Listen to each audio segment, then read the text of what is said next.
There's one thing you should absolutely not skip when you're replacing siding, and we're covering it all today on Matt's DIY Home Show. It's not flashy and it will get all covered up, but it's critical. We're doing all the building wrap and door and window sealing to prep for siding today at Mom and Dad's house.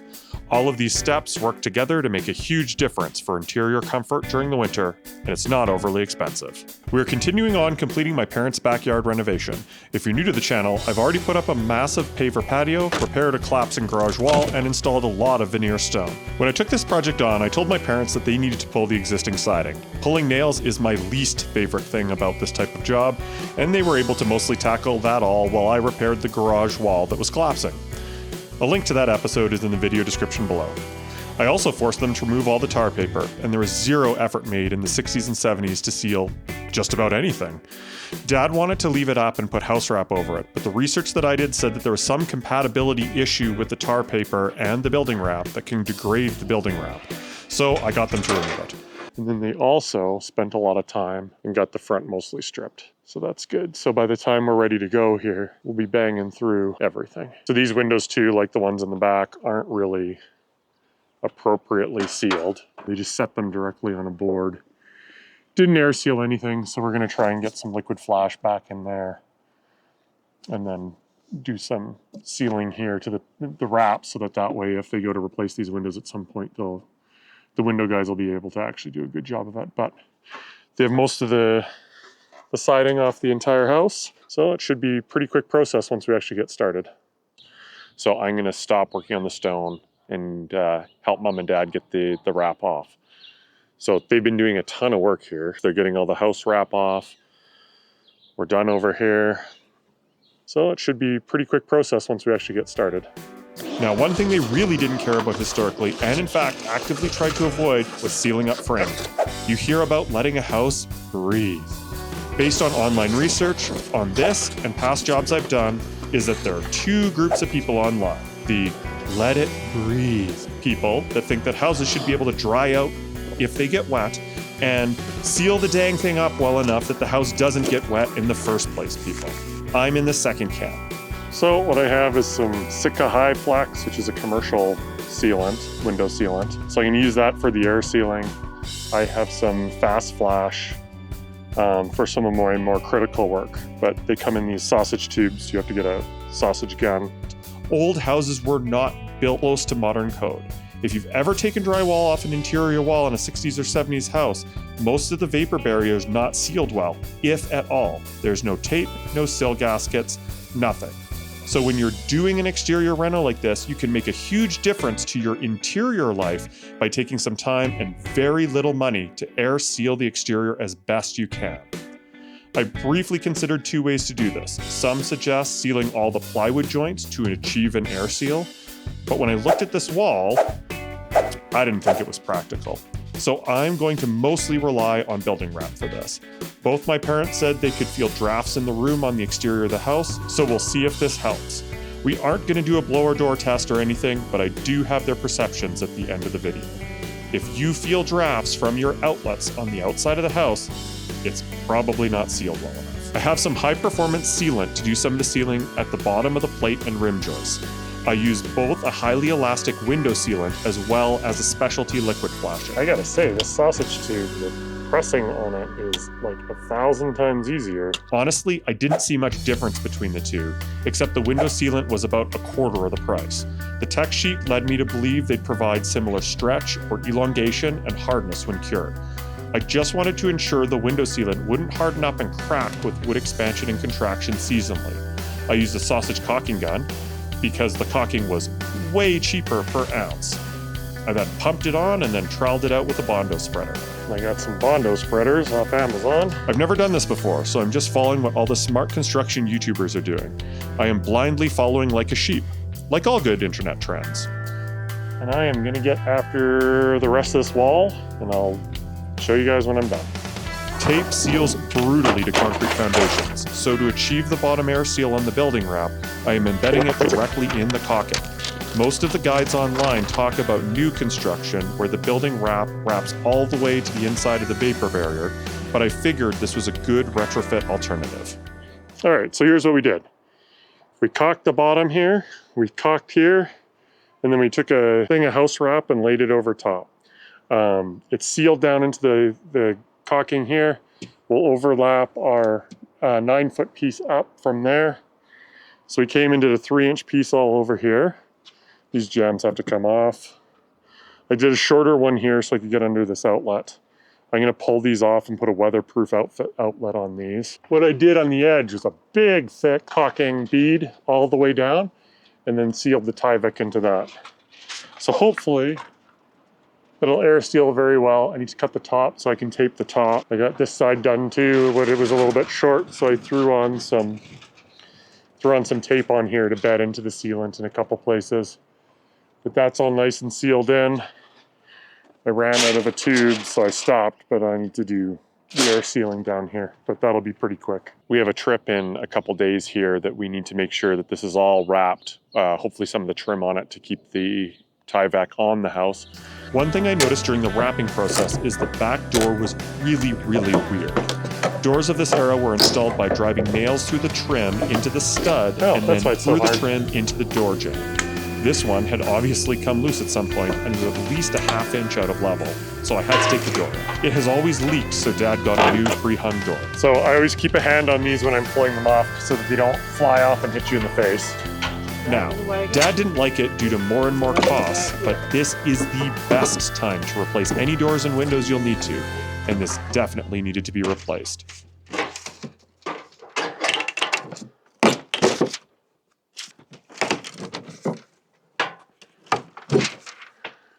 Well, I'm gonna have to cut this because it's hot.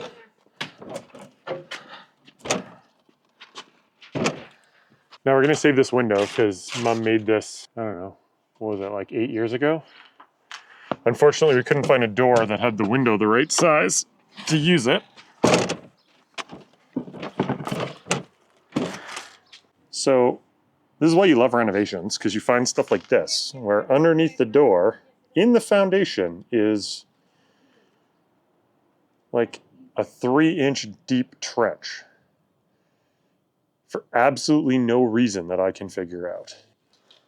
So what we'll do is we'll clean this up, we'll vacuum it out. I have some quick setting cement. I'll use that in it. Hopefully that'll let us get the door in today. Yeah, this is just baffling why this would be like this. That makes absolutely no sense that I can figure out. I can't even fathom what is going on here. This cavity was 4 inches deep and is almost the whole jamb width wide, filled with fiberglass insulation. This is what we got here. So I'm hoping this ½ inch board can form my dam. I'll seal the back here with some caulking, and then I'll just pour I'll use this inside edge as my inside form here. This outside edge is my form here. We'll pour this all in. That should give us a good foundation to put this door on.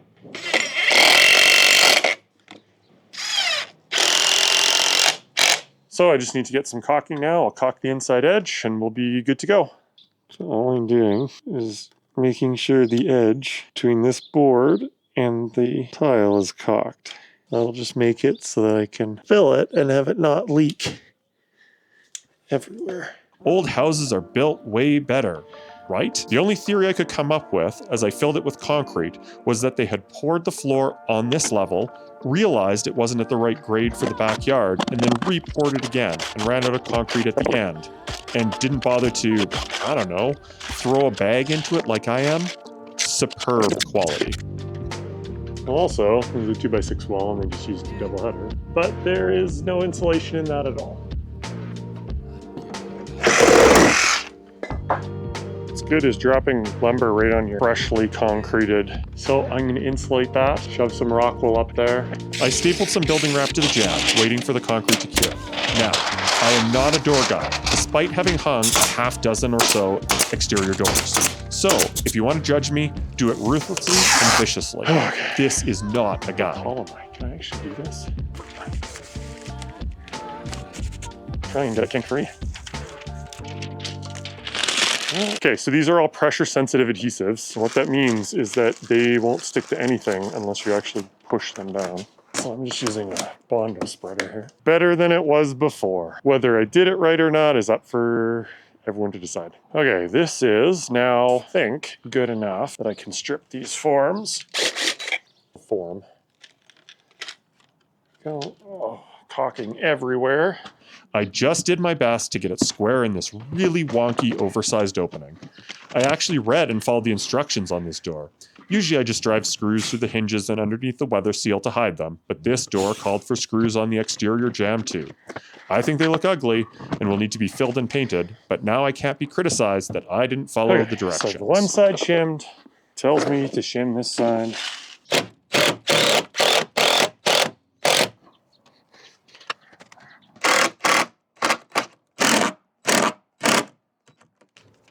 Ooh. Thank you.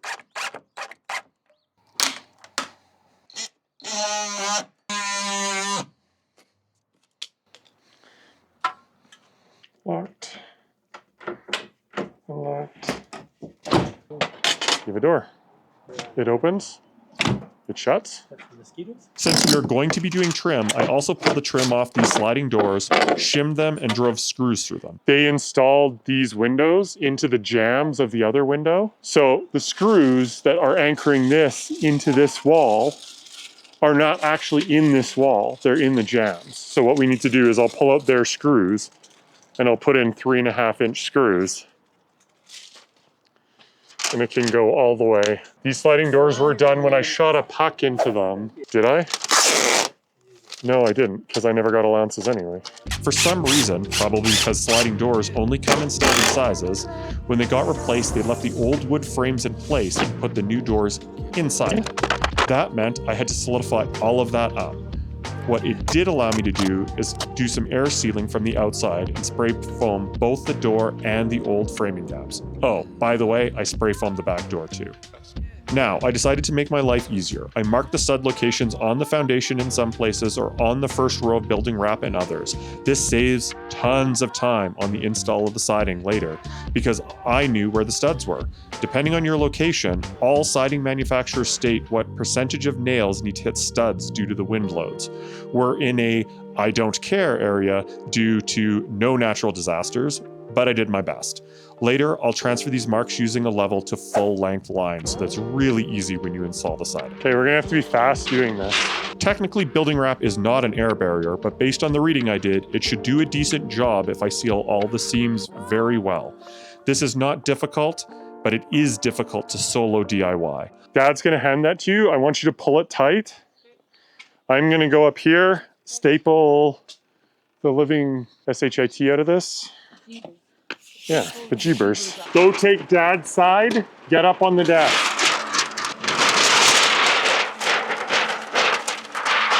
Make sure it overlaps 6 inches in the middle. I enlisted my parents for all of this so that I didn't have to go back and forth and pull my hair out. I did find it way faster to attach one bottom corner with staples, like 7 to 10 staples in a square, have someone hold the top edge and then pull the whole sheet to the far end. This allowed me to avoid creases in the paper due to not having it level and nailing an entire edge. The building wrap, door, and window sealing all needed to be done working from bottom to top to ensure that any water that makes it behind will sheet off down and not get trapped behind some paper. This house wrap calls for a 6-inch overlap with all seams taped. A tip I stole from somewhere is that for this 9-foot house wrap, folding it in half makes it way easier to handle. It made pulling it across way easier. It also allowed me to deal with each window individually. I stapled it to the wall, then worked it up the wall using whatever I could to prop it up, like this ladder. I did cuts beside the window, then stapled the house wrap up at the top to ensure that it was flat. I then tacked the sides. Now, I used a mix of 2 cutting tools. A brand new knife blade worked well for anything that was tight, like below the windows. Dad had an old pair of quite sharp shears that I found I could just slide through anything that wasn't tight and unsupported, like the vertical cuts on the unstapled wrap. This let me cut by myself really easily rather than to have someone keep the house wrap tight. If you have never cut fabric or paper just by sliding a nice pair of scissors partially closed, you're missing out.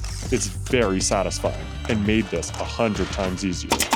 I used an air stapler for this because it was faster than using a manual one. And very satisfying. If I had to manually staple, this easily would have taken 10 times longer. The pneumatic staplers aren't that expensive, and before I get arrested by the safety police, you know that tip on the nailers and staplers that won't let you shoot them until it's pressed against something? I wired that back so that I could fire quickly without having to drag it on the house wrap. I just slid the stapler down and hit the trigger like a madman. It's such a satisfying sound. I think I invented staple gun ASMR. I certainly should own stock in a staple manufacturing company, though. It's hard to overstate how much better this ladder is. As you can see, I used a lot of ladders. It was handy to have them around so I didn't constantly have to move them. I think it's a worthwhile early purchase to get a few good ladders. My entire life, until I bought my own house, the only ladder my father owned was a rickety wood ladder that was stored outside. Anytime anyone used it, they came away with slivers. It also flexed terribly. Buy a good ladder. It's money well spent. You're less likely to have to go to the emergency room.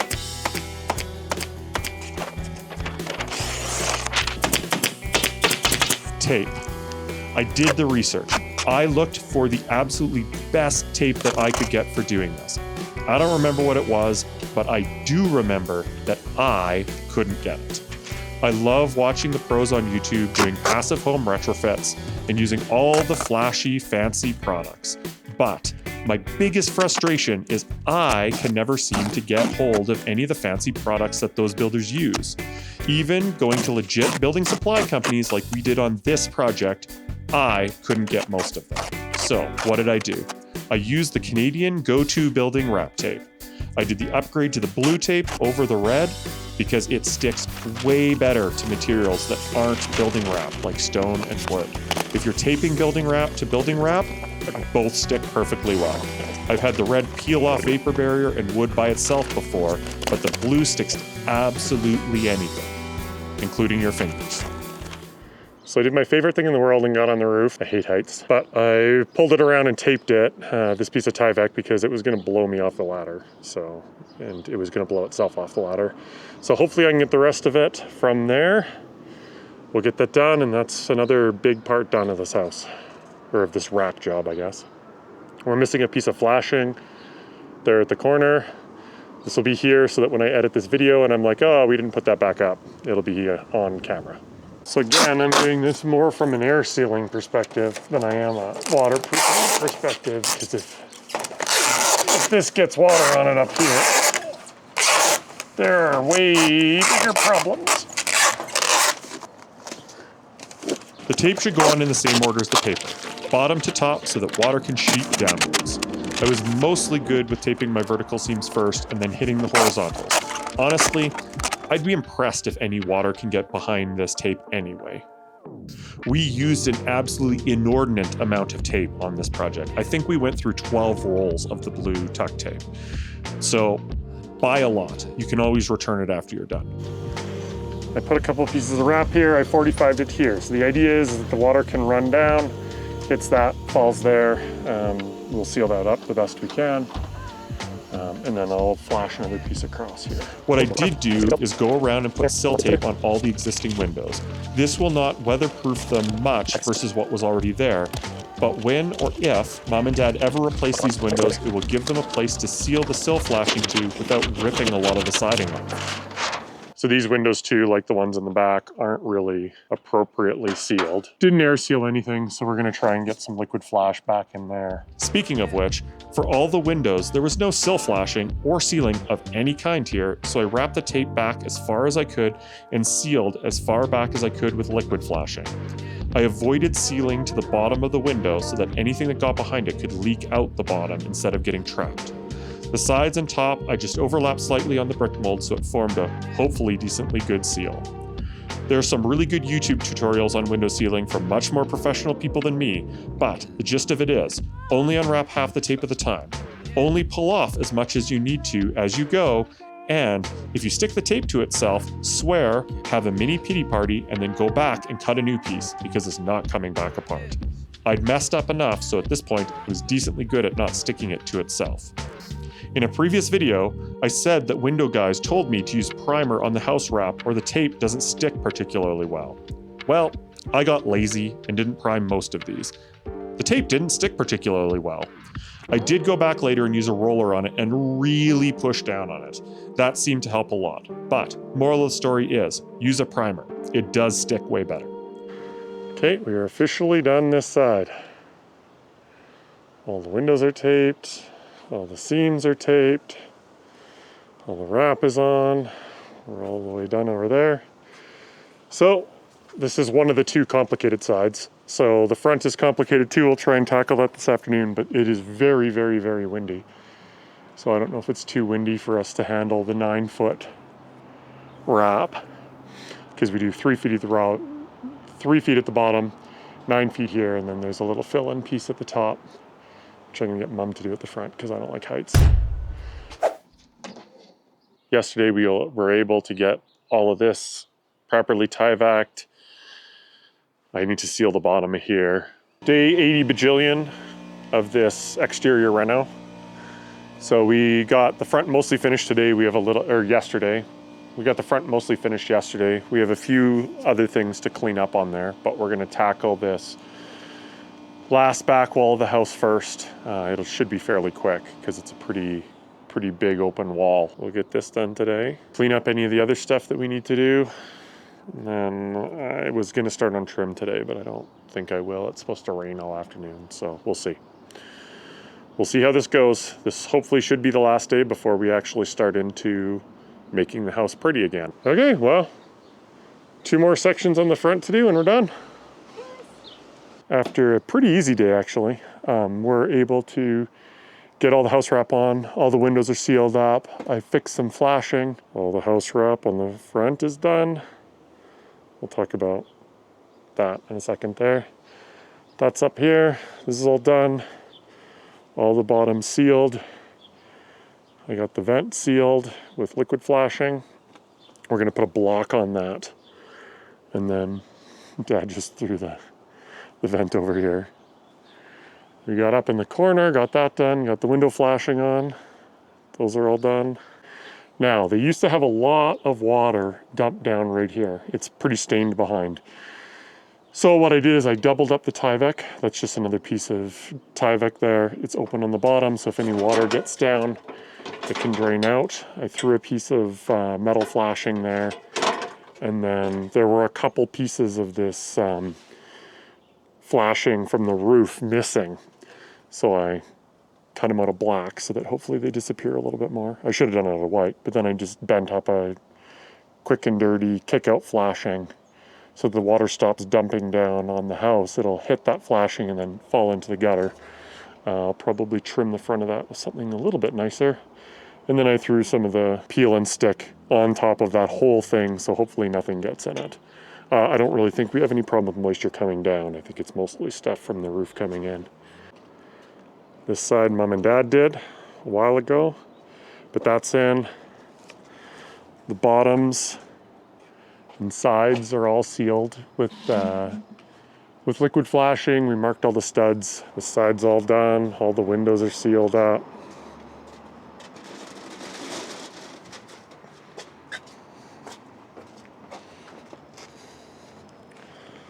This is all done. As we go up the ladder, I did up another couple pieces of flashing up here because they were missing completely. This one wasn't hugging the roof, so it would have made putting trim on it a nightmare. So I put that on there and bent up a new flashing here because it wasn't here at all. It was completely missing. So hopefully that way that'll keep that nice and dry. This side's done too, all wrapped up, all sealed. Bottom sealed with liquid flashing because that's what I got. This side I did a big sealant job on it because the wall is actually stepped out from where the Tyvek is by quite a lot. So we'll probably trim that out with a board. We weren't planning on doing it, but I think that that's our good option for finishing this side. So we'll just put a J-trim on and then put a board on the bottom to finish that off. But all done. Thanks for following along. Hopefully you like it, and we'll have another one here. And we'll get on to some of the more fancy, fun stuff and some of the more attractive stuff, but hopefully that gives you an idea of how I went about this. Thanks for following along. See you guys next time. Okay. I'm gonna need you over here. Again. I can do that.